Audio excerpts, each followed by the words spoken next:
We're holding pasuk Ches. Yocham melech chodosh ul Mitzrayim. A new king arose over Egypt.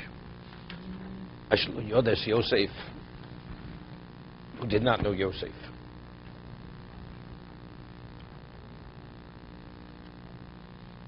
Evidently, if he would have known Yosef, he would have behaved differently. So the only reason why he could behave as he behaved was because he did not know Yosef. So we'll see, Rashi cites one of the opinions. The question is, when it says Melech Chodosh, does it mean literally a new king? Or does it mean a king where he had a new mandate? It was the old king. So if it's the old king who has a new mandate, what does it mean? Lo Yodas Yosef. He behaved as if he didn't know Yosef. That's how he behaved. Yocham el Chodosh Rabu Shmuel. Chado Amar Chodosh Mamosh. One says, literally, new king. That is, mandate, his decrees were new. If that is the case, what is Asher Lo Yoda? If it's the same king, what if he did not do? Osa Atzmo Kidlu Lo Yoda. He made himself as if he didn't know. He behaved as if he didn't know Yosef.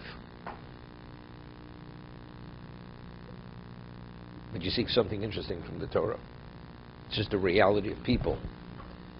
A person, the way God created a person, if you're confronted with truth and you can't evade it, you're forced to accept. You have to behave a certain way with the fact of truth. We're talking about Paro. You feel threatened? So what if what Yosef did? What do you mean? He behaved as if he didn't know Yosef.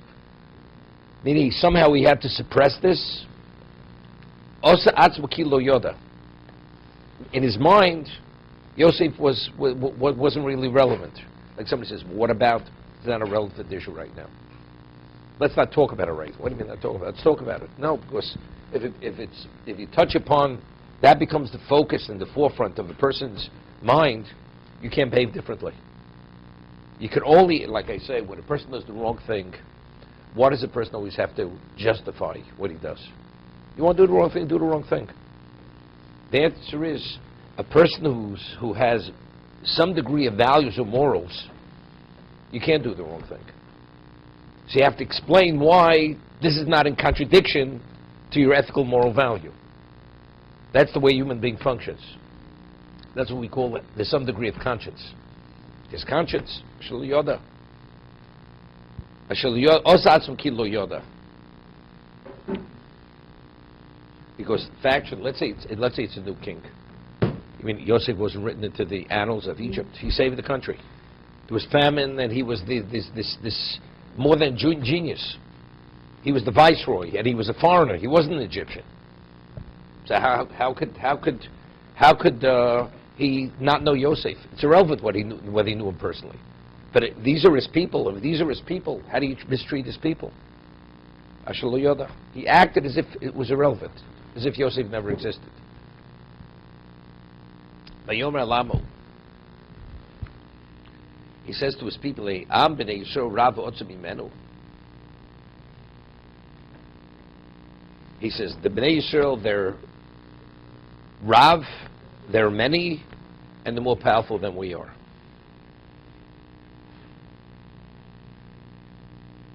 First of all, who are Amo? Amo seemingly doesn't mean his inner circle. Amo means his people. He gave out the word, and he put it already into their minds. You realize that there is a fifth column within our midst. Hine am b'nei Yisrael. He says he could have said Hine b'nei Yisrael. What's am b'nei Yisrael? They're a nation. You have 4-5 million illegal aliens. You know, it's not a people. A people already means that what? There is an identity. Once there's an identity, then already you have it. Then it's a problem. Then it's a security issue. If they have an identity, that means they're unified. And if they're unified, they're otzum imenu. They're more powerful than we are.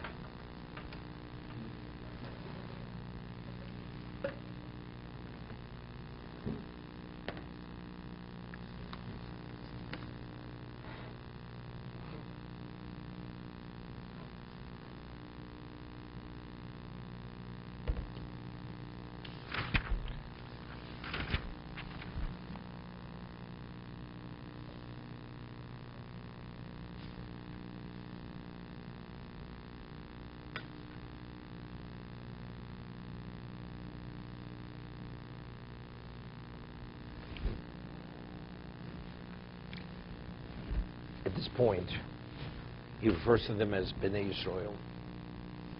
Right?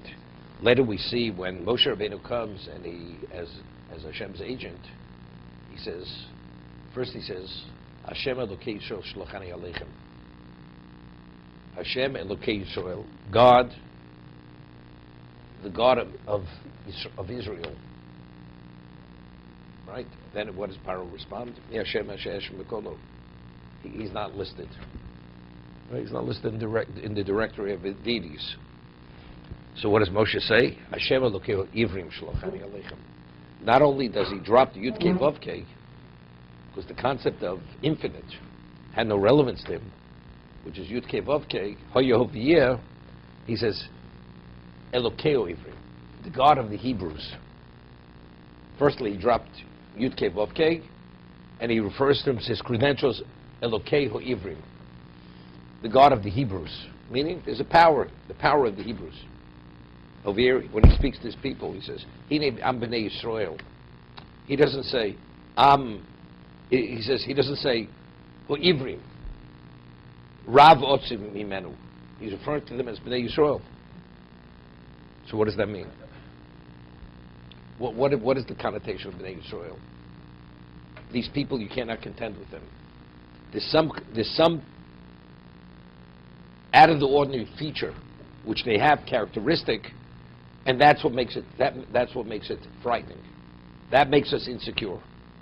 It's Am B'nai Yisrael. See, that the Torah refers to us as B'nai Yisrael, B'om Yisrael. We are B'nai Yisrael. Right? We came as B'nai Yisrael, but here he's referring to them as Am B'nai Yisrael.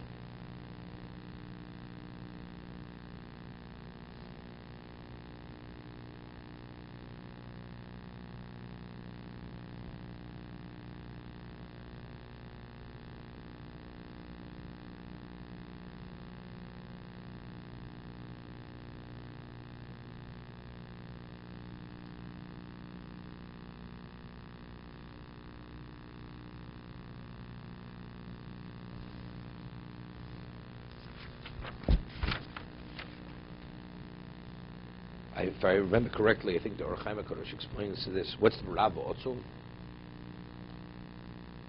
If it's Otzum, what does he have to say? Rav. Rav means the many more than we are. And what's Otzum? Otzum means they're more powerful than we are. Usually, if they're more powerful. So I think the Or Chaim explains it this. Firstly, as it says, Vayishu to Vayiru b'mod mod, their numbers were staggering. Numbers. They're Rav. And even if they're not Rav, because they're unified, therefore they're Otzum Imenu.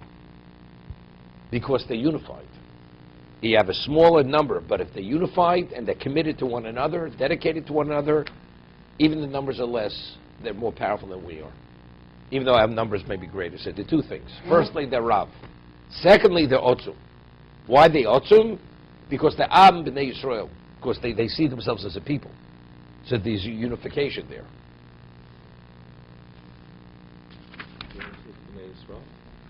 No, but they show something else. They show unification. No, Am is unification. Well, maybe that's why they see themselves as one people, because they are B'nai Yisrael. To be continued.